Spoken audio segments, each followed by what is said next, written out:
Nima bo'ldi unga? O'tdi. O'ldi. Qayerda tug'ib oldingiz? Yopiq qo'ydim. Yopiq qilib qo'ydingizmi?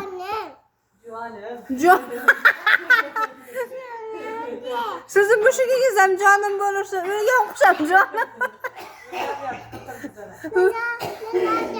Ibraxon, u chumchuqni nima deysiz? Ha?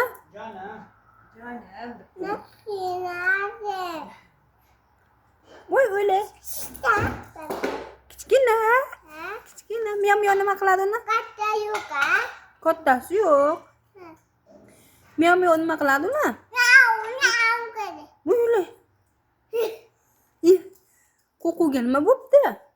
Yo'q. Qildi. Voy o'le. Ham qildimi? Boshidan qildim. Qana bu qopdi, qo'qo.